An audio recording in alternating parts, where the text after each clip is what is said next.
Tracey Cook, and welcome to the podcast series Victim to Victory. This series gives a voice to those that have overcome obstacles in all forms, that dare greatly to share their real stories. Amazing humans that have seen hope and risen above those adversities to become victorious, that now support and inspire others to do the same. And today we are giving a voice to Alison. Thank you very much for joining us. Thanks so much for having me, Tracey. I'm delighted to be here. You are very welcome. Now, I'm just going to share a few snippets about Alison. She is an inspirer. She is a world changer. She is a thought leader. And some of the things that she has done and is doing to inspire communities and for you to be the better version of yourself is epic and life-changing. So everyone has their own challenges. And when Alison was 16, I'll get her to share her story a little bit about that, what happened when she was 16, and it stopped her in her tracks. And she wants to participate. She wanted to participate in life more and spent 2 decades learning and healing. So we're going to hear some more about that today. And Alison's experiences changed the course of her life, and she found a passion, an absolute passion for helping others find hope and healing. And don't we need that in our world more than ever now? Now, Alison started her road as an alternative healthcare practitioner in 2002, and she started her own clinical practice in 2009. And today, she loves working with people's health challenges and helping them find their way to wellness. And the world definitely needs some more of that. And Alison knows that she wants to give that experience of feeling better, helping you to participate in life and reclaim your health. You are amazing. You're a superstar. You're helping so many people. Alison, who are you? And please share your story. Thanks, Tracey. Yeah, you mentioned when I was 16, and I was a really intense athlete when I was younger. That was like my heart's passion, was movement. And I was a gymnast and a pole vaulter, and I had big dreams, Tracey. I wanted to go to the Olympics. That was my dream, and I was working towards that. And I became quite ill when I was in 6th grade, so earlier than 16. But I became quite ill. I had mono badly a few times, and then I had some complications with that, and I had some bad falls from doing pole vaulting and gymnastics, and so I had hurt my neck over and over again, and I had I think 3 or 4 concussions by then as well. Wow. And then when I was 16, I think because I had so many injuries to my neck, that whole upper area was not doing well. My immune system was pretty challenged, and I was pushing myself in academics and in sports, and my immune system just seemed to struggle and deteriorate. And then I got a virus that went right into my vulnerable area, went right into my spinal cord. And it took about a month, but I was deteriorating quite quickly. I was falling a lot. I was having just incredible amounts of pain, and I was having some neurologic issues like seizures and horrible migraines. And then after about a month, I was not able to move. I could not move. I was paralyzed from the neck down, and I couldn't even turn my head. I was an athlete, and then all of a sudden I couldn't go to the bathroom by myself or brush my own teeth. So it was quite a life changer. And it was very kind of scary. We weren't sure what was going to happen. And I was also on the spectrum of organ failure for my kidneys and my liver. And the doctors didn't really know what was happening. They just thought that I had a virus in my spinal cord that was eating away my nervous system and my organs. And they weren't sure if I was going to live or die, or what was going to happen. So that was what was happening at 16.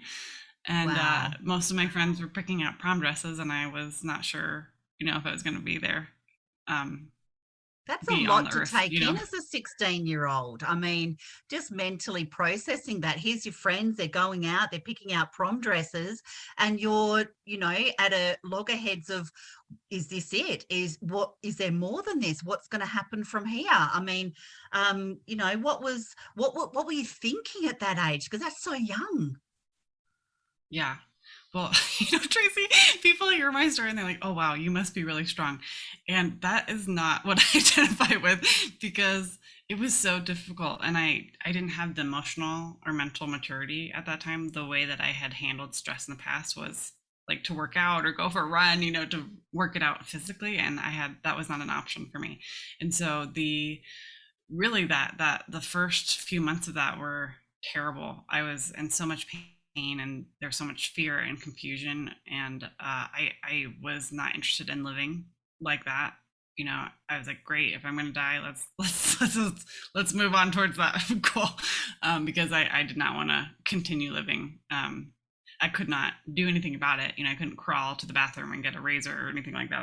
I was, at the mercy of whatever was going to happen internally. But I did end up starting to find a few answers, and I had some ups and downs. But about a year later, then I found some help with this alternative therapy clinic called Integrative Manual Therapy. And I started to go to them. I grew up in California, outside of San Francisco, and the clinic that I was going to was in Connecticut. So if you can imagine getting quadriplegic on an airplane and flying cross country, that was quite a feat indeed. My mother is a saint. And I was getting treatment there like 40 hours a week, every month.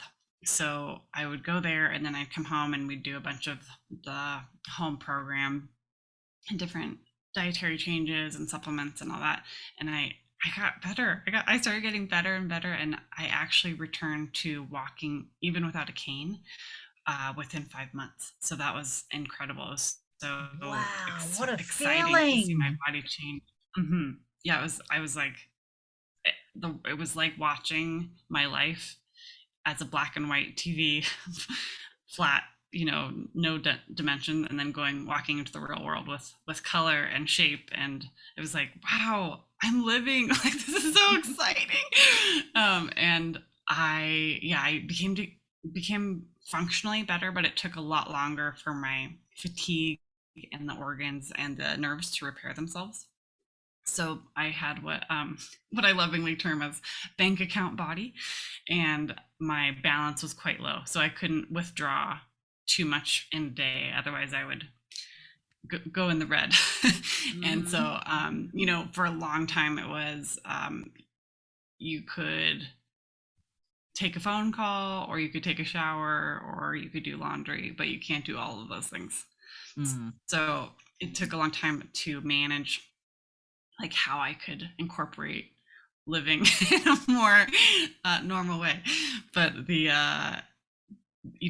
healing journey is so up and down. It's never linear. So I did have times of stepping back, as far as it seemed like I was getting worse, but over time I was getting better and better. And I even I went to college. I went to a university away from my family. I went to the University of Colorado in Boulder, and that was a wonderful exercise in trust, because I was going away from my support system and the therapists that I knew that were helping me. And it was actually an incredibly wonderful experience. And I met my husband there and had a really great time in college. And then rewinding, when I went into a inpatient intensive care rehab unit with a lot of physical therapy and occupational therapy. And that actually was wonderful, but it was not actually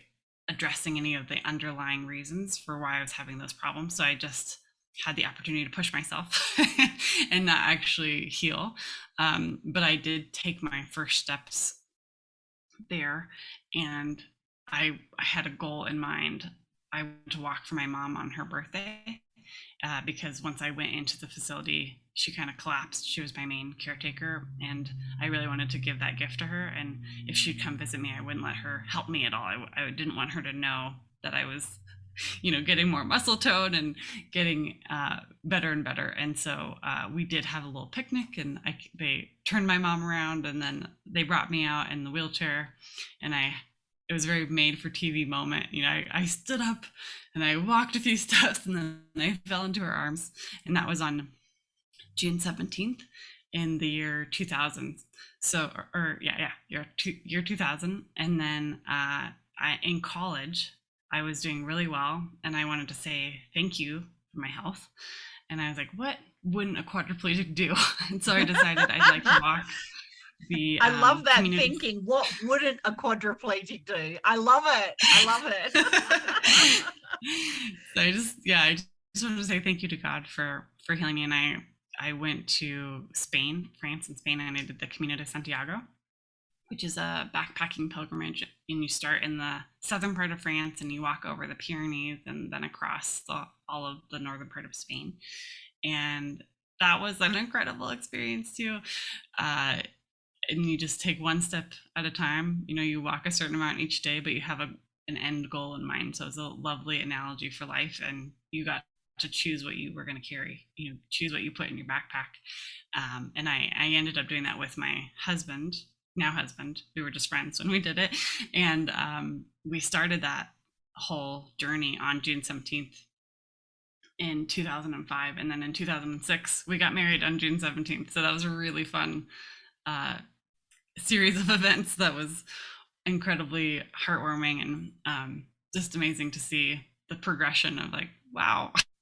So looking back, you can see one thing kind of leading and transitioning into another almost. And I love that analogy that you kind of used, as well as we get to choose what we carry in our backpack. And we get to choose that on the daily, don't we?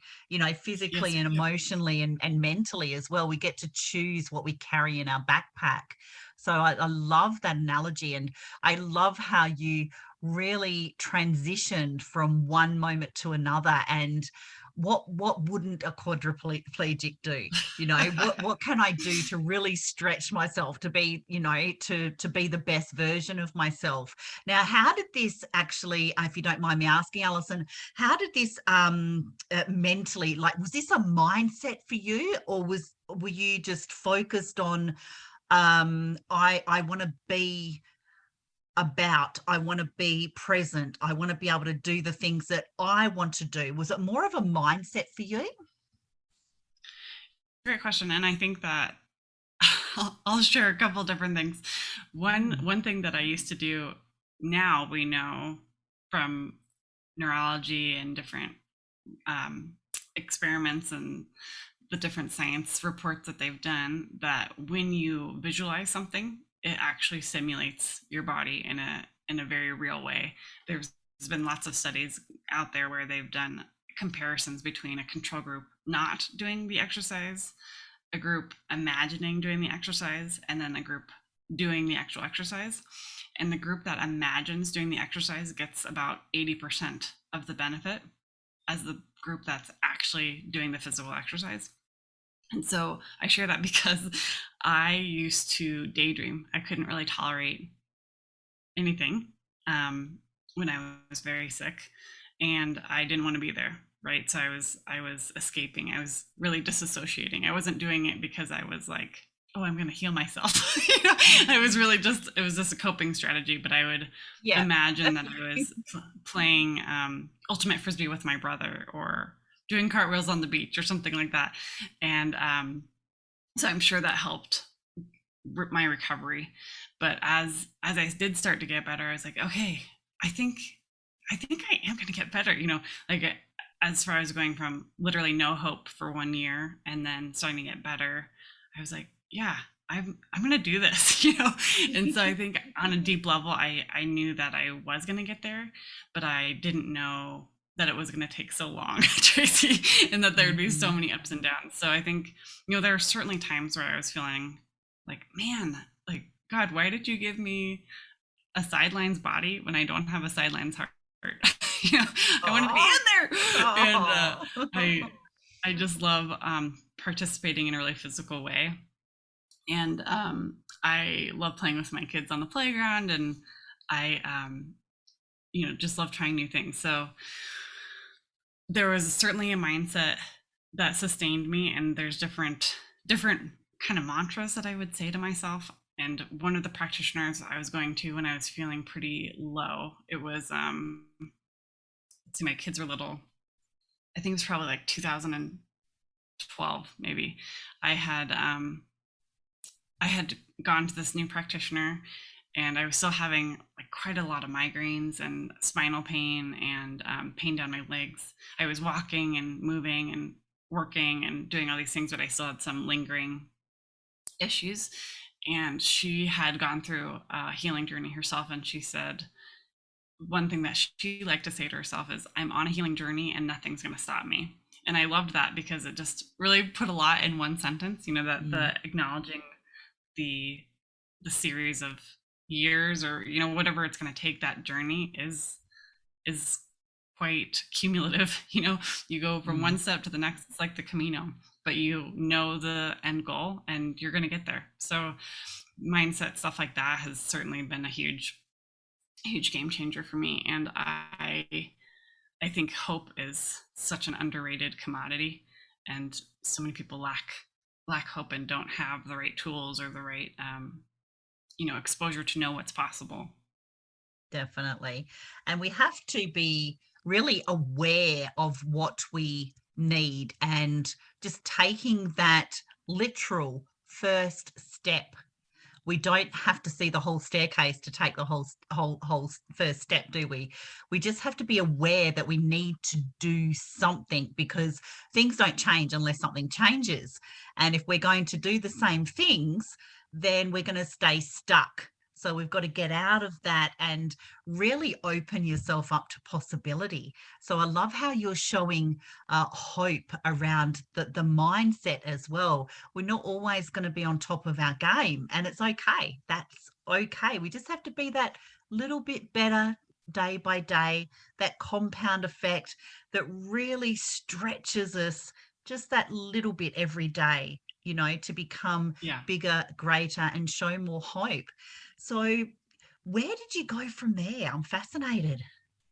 Yeah, I so once I did know more about mindset, I was much more focused on that. And there were days, like you said, where you don't have it in you, and I couldn't self-sponsor a positive thought or feel like genuinely hopeful.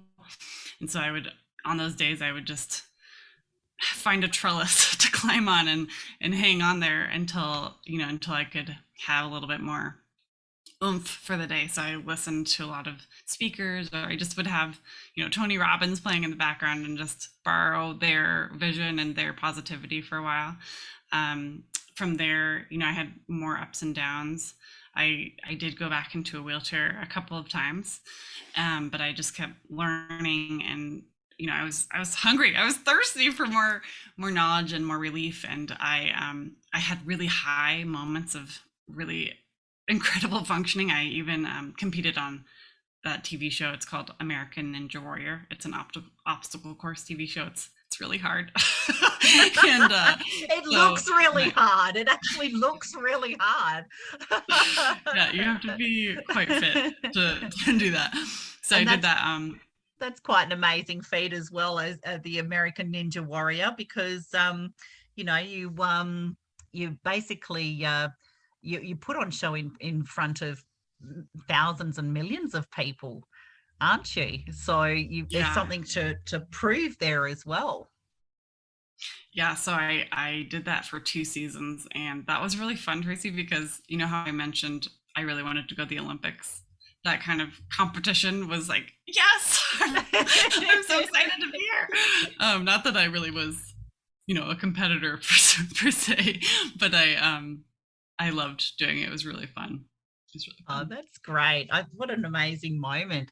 So you've gone from not being able to walk to walking on your mother's birthday to going across France and Spain to American Ninja Warrior. You're working on mindset, you're working on your body. It's ups and downs, it's ebbs and flows. What was the next barricade that you actually broke through? Hmm. You know, that's a great question. And you know what's really interesting is every time I had a kid, I felt like my body like went through this transformation process. So I have three children, and my youngest is 5, and the last pregnancy was so hard, and I had it's called hypermesis, where you have that morning sickness, but the entire day and the entire pregnancy. So you had to get some people have to get feeding tubes. I could barely get down 2 to 500 calories a day. I was getting IVs quite often, but there's something that happened there that I was seeking new new ways to help my body, because um, it was ugly. It was really unfortunate. I had to stop working. I was a terrible parent to my other 2 kids because I was so sick, and I had tried some new ways of healing my body, and they worked. And so from that time on, I was incorporating that into my practice and helping other people with it. So I think I literally spent like 20 years learning and working with patients and helping them and meeting them, and everybody who was struggling, I really had a heart for them, because I've been there. I've been on the bottom, not wanting to even live, and I just I think that my heart for helping others is really born from the personal suffering that I've had and the suffering that I've seen in others. And so where I went from there is I did start learning in 2002, and I worked for a clinic, and then I went on my own in 2009. And I since then I've just been incorporating lots of different therapies together, because it doesn't seem like there's just like one magic bullet for everybody. Mm-hmm. It seems like Mm-hmm. there's this kind of collaboration approach is really the most helpful. And so I love teaching other people.